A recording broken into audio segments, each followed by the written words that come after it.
Okay, so you want to own a parking garage. You find a concrete structure in the middle of a growing city, buy it, paint a few lines, install some payment machines, and wait for drivers to feed it money all day. The building does not need inventory. It does not need a fashion cycle. It does not need to persuade someone to buy another phone. Cars arrive, cars leave, and the gate charges them for the privilege. Sounds simple. It is not simple. A parking garage is one of the purest businesses in a city, because it turns a very ordinary thing, a place for a car to pause, into a product. But you are not really buying a garage. You are buying a claim on access. Access to offices, hospitals, terminals, stadiums, restaurants, apartments, and whatever else makes people bring a car to one exact place at one exact time. The concrete is just the container. The value is the reason a driver cannot conveniently park somewhere else. Start with the price of entry because this is where the fantasy breaks first. A surface lot and a structured garage may both sell parking, but they are completely different bets. A surface lot can sometimes be repurposed when a neighborhood changes. A garage is a specialized piece of infrastructure. Its ramps, floor heights, structural loading, ventilation, drainage, elevators, lighting, fire protection, payment equipment, and access lanes are all designed around cars. Once you build or buy it, you cannot casually turn it into apartments or offices. That makes location more important than almost anything else. A mediocre garage beside a hospital with limited visitor parking may be more useful than a beautifully engineered garage beside empty offices. The premium version of the business is a facility attached to a destination with steady, hard-to-replace demand. An airport, a medical campus, a dense central business district, or a venue that creates huge bursts of demand. The weaker version is a garage whose customers can simply use an empty curb, a rival lot, public transit, work from home, or stay home. From the street, both look like rows of parked cars. Economically, one is a toll bridge and the other is a very expensive empty building. Before you even own the garage, separate the three businesses that people blur together. First, you can own the land and the structure. That makes you the real estate owner. Second, you can lease a garage from its owner and operate it at your own risk. In that arrangement, you collect the parking revenue, but you also owe rent whether the garage fills or not. Third, you can manage a facility for someone else. Then the building owner keeps the economic exposure and you earn an agreed management fee, which can be fixed, variable, or tied to performance. Those are radically different risk profiles. A public operator such as SP Plus described this distinction in its filings. At leased locations, the operator recorded the gross customer collections, while at managed locations, it generally recorded its contractually agreed management fees and ancillary service revenue instead. In other words, two operators can appear to have very different revenue even when they oversee similarly busy facilities, because one is taking the parking receipts and the other is being paid to run the machine. Read that again. You can have a garage full of cars and still not own the cash flow you think you own. You may just be the person keeping the doors open for the real owner. This is also where the hidden contracts begin. A garage may sit beneath an office tower, inside a condominium development, next to a hospital, or on land controlled by a public agency. Your right to collect parking fees may be governed by a ground lease, a management agreement, a concession agreement, a reciprocal access easement, a lender requirement, a union agreement, or a covenant that reserves spaces for tenants. An easement is simply a legal right for someone else to use part of the property. In a parking business, that can mean a neighboring building gets guaranteed access through your entrance, or has the right to reserve a block of spaces. A concession agreement is a contract that gives an operator the right to run a revenue-producing service for a specified term. The trap is that a garage can look busy, while much of that demand is already spoken for, priced below market, or promised to somebody whose lease runs longer than yours. The parking business has a deceptively simple meter at the entrance, and a deeply complicated stack of agreements underneath it. Now follow the money. The most visible revenue is transient parking. Drivers who enter for an hour, a meeting, dinner, a flight, a game, or an appointment. This is the most flexible revenue, because the operator can adjust prices by time of day, day of week, season, or special event, subject to local rules and contracts. It is also the most volatile. A weekday office garage can be packed on a Tuesday morning and painfully quiet on Friday. A stadium garage can earn its biggest days when a schedule creates a crowd, then sit underused between events. The second layer is monthly parking. Monthly customers pay for repeated access, usually in a designated facility but not necessarily a designated space. That smooths cash flow. It can also become a trap when the monthly rate was set for an old commute pattern and cannot rise as quickly as the costs of maintaining the facility. The third layer is validated parking. A retailer, hotel, medical practice, or venue may reimburse all or part of a customer's parking charge. To the driver, parking feels free. To you, it is a contract revenue stream whose value depends on how the validation program is designed and whether the sponsor still sees parking as a necessary part of its own customer experience. The fourth layer is reserved parking. A law firm may want spaces near the elevator. An apartment building may promise residents spaces. A company may insist on overnight access. Reserved customers often pay for certainty, not just a place to stop. That is the counterintuitive detail at the center of the business. The most valuable parking space is not necessarily the one closest to the entrance. It may be the one tied to the strongest reason someone cannot afford to be late, cannot carry equipment from far away, or cannot risk searching for another option. A space is valuable when its alternative is expensive. Your gross revenue is not your profit. That is the old mistake. You see a payment system reporting collections. Multiply a daily number by a year and imagine the garage printing money. But every parked car creates an operating system around it. There is electricity for lighting and elevators. There are elevators and gates that fail at the worst possible moment. There are cameras, payment terminals, networking equipment, remote customer support, snow and ice removal where the climate requires it, cleaning, security, insurance, property tax, professional fees, and maintenance. There is concrete repair. Concrete is not immortal. Water, road salt, freeze-thaw cycles, and vehicle traffic attack it slowly, then all at once when a repair project closes part of the facility. A garage can have strong demand and still be hit by a capital expense that cannot be postponed without affecting safety, capacity, or a lender's confidence. That is why you must learn the difference between operating expense and capital expenditure. An operating expense is the recurring cost of running the business now, such as staff, utilities, routine cleaning, and equipment service. A capital expenditure is money spent to repair, replace, or improve a long-lived asset, such as a major structural repair, elevator modernization, waterproofing project, or payment system replacement. The gate collects one fee at a time. The garage occasionally sends you one giant bill. Here is the metric that fools new owners: occupancy. A garage that looks full at noon may not be financially healthy.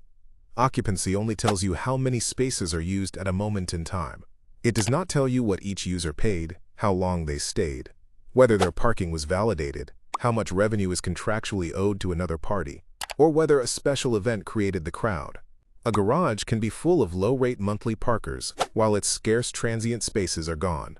It can also be half-empty yet earn more per occupied space because the demand is concentrated during higher-priced periods. The better question is not, how full is it? The better question is, what kind of demand is filling it, at what price, for how long, under which contract, and what does it cost to serve? You are not selling square footage. You are selling a time-limited option on convenience. The origin of this logic goes back before modern garages and smartphone apps. In 1935, Carl McGee, who chaired an Oklahoma City traffic commission, helped bring the first parking meters into use in Oklahoma City. The meter was not just a tiny tax machine, it was designed around turnover. Downtown merchants needed shoppers to find a space. Cars parked all day by workers blocked that access. McGee's basic insight reshaped the whole industry. Parking is not merely storage, it is a way to allocate scarce access through time. The original meter measured time and collected a fee, but the economic design was more important than the mechanism. A price can persuade a driver to move, create room for the next customer, and make a location more useful to the businesses around it. That is why garages beside valuable destinations can command attention even when the space itself is physically plain. Their product is coordinated movement. This is also why pricing power is never as simple as raising a sign. You may want to increase rates when demand rises, but your customers have alternatives and your contracts may limit you. An office tenant can negotiate for discounted validations. A city-owned facility can face political pressure. A hospital has to think about patients, families, and staff, not only revenue. An airport has rideshare, taxis, transit, and off-site competitors. A sports venue has a calendar with long, quiet stretches. Price too aggressively, and you can change behavior. Price too softly, and you may not cover the risks you accepted. The owner's real work is understanding which customers are captive, which are loyal, which are price-sensitive, and which will disappear the moment a better option opens nearby. The structural risk is that the destination changes before your debt or lease does. Parking demand is a derivative business. It rises and falls with offices, shopping, travel, healthcare, entertainment, housing, and city policy. When those upstream activities change, the garage feels it. Remote and hybrid work changed the rhythm of many downtown office districts.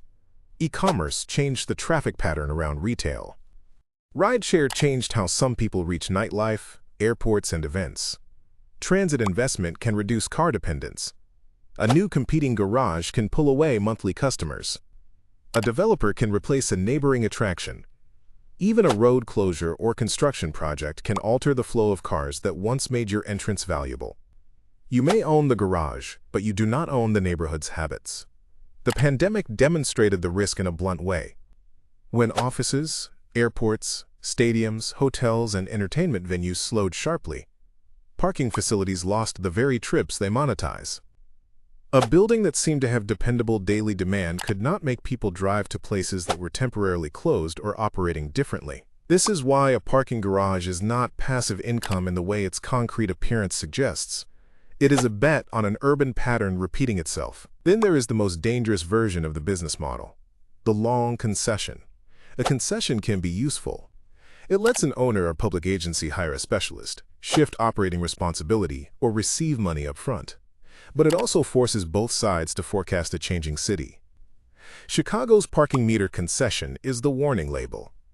In December 2008, the city of Chicago leased its system of 36,000 parking meters to a private company for 75 years in exchange for $1.157 billion. The winning bid was led by Morgan Stanley Infrastructure Partners. This was a public-private partnership, meaning a public asset was placed under a long-term private operating arrangement.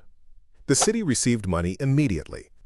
The operator received the right to future parking revenue under the agreement. You can see the appeal in one sentence. A government with a budget problem got a $1 billion-plus payment, and an investor got a long stream of fees from scarce curb access. But the deal shows why parking is not just a cash register business.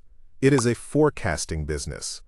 Chicago's Inspector General later concluded that, under the report's assumptions, the present value of the future revenue given up was about $2.13 billion, compared with the $1.157 billion payment, a difference of about $974 million.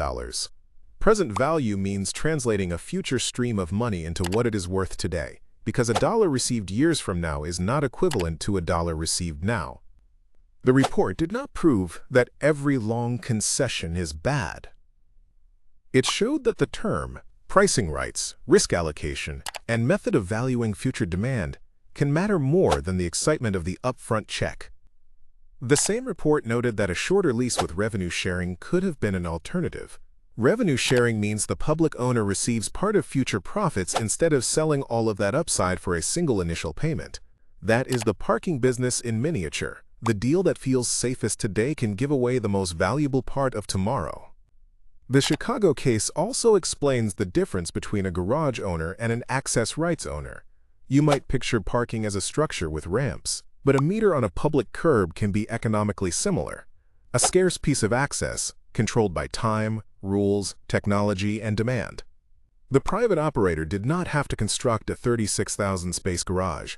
It received a contractual right to monetize use of those spaces. That is why a parking business can be asset-heavy or asset-light. You may tie up capital in land and concrete, Or you may use contracts, software, and operations to manage someone else's inventory of spaces. The best model depends on what you are actually buying: ownership of an irreplaceable location, a lease with enough pricing flexibility, or a management contract with a reliable fee. Do not confuse them. The modern corporate case study makes the same point from the operator's side. SP Plus traces its roots to standard parking, which began providing parking lot services in Chicago in 1929. The company did not need to own every garage it served in order to build scale. It expanded through operating and managing many locations across different customer types, including commercial real estate, airports, hospitals, hotels, municipalities, residential properties, retail, and universities. That diversity mattered because it reduced the risk of depending on one single downtown pattern. In 2012, Standard Parking completed its merger with Central Parking. The combination expanded the location base to more than 4,200 parking facilities, with more than 2.2 million spaces across hundreds of cities in the United States and Canada. The transaction also involved the assumption of approximately $217.7 million of Central's debt, net of cash acquired, according to the company's later filing. That is a real parking business lesson. Scale is not only about having more parking spaces. It is about spreading technology, customer service, sales systems, procurement, and operating know-how across a wider network while managing the debt and integration risk that came with the deal. Standard Parking changed its name to SP Plus in 2013. Then the industry changed around it. Payment technology moved from coin boxes and staffed booths toward apps, license plate recognition, remote assistance, and frictionless entry and exit. The customer may think that this only removes the annoyance of pulling a ticket. For an operator, it can reshape labor needs, payment leakage, customer data, price testing, and the speed at which a vehicle moves through the facility. But technology also creates new dependencies. Cameras must work, networks must stay secure, privacy rules matter, payments must be accurate, and a bad billing experience can quickly damage a relationship with a property owner. In October 2023, Metropolis announced a deal to acquire SP Plus. The transaction closed in May 2024. Metropolis said the acquisition implied an enterprise value of approximately $1.5 billion for SP Plus, and that the combined business had more than 4,000 locations and nearly 20,000 employees. Enterprise value is the value of the operating business, including debt and equity claims rather than just the market value of common shares. The purchase was a statement that parking is no longer only an old-fashioned real estate service. It is also a payments, operations, and mobility platform. The acquirer did not buy thousands of identical concrete buildings. It bought a network of relationships, contracts, locations, operating teams, and payment flows. That is what a sophisticated parking business can become. But do not let the technology story hide the risk. A camera cannot create demand where a destination has lost its customers. A seamless payment app cannot make an inconvenient garage convenient. And software cannot instantly repair a location that was bought at the wrong price or leased with the wrong obligations. The bigger disruption is the city itself. For decades, many garages were built around an assumption more cars would keep coming into dense places at predictable times for predictable reasons. That assumption is being challenged unevenly. Some places still have strong travel, events, healthcare, and residential demand. Some offices have altered their weekly patterns. Some cities are redesigning streets for transit, cycling, and pedestrians. Some property owners are considering whether an aging garage's land could become more valuable in another use. Survivors do not merely wait for traffic to return. They understand their particular demand generators. They partner with the property owners whose customers they serve. They use reservations when an event creates a predictable surge. They make payment easy without treating every driver like a captive wallet. They maintain the structure before a repair becomes a closure. And they know whether they are operating a garage, a lease, a management platform, or a long-duration access right.